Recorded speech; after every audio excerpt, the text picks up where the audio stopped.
as a beginner drummer, we've all been through that stage of doing boring roundhouse fills, 4 beats on each stick.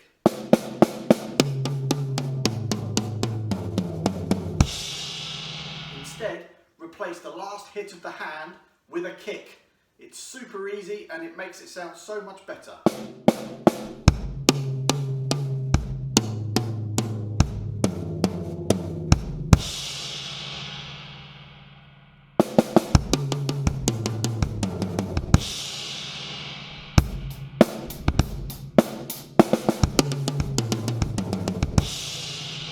If you're only doing 2 beats on the toms as you're going around, carry on doing it, but on the last drum, hit 1 less and do an extra bass drum.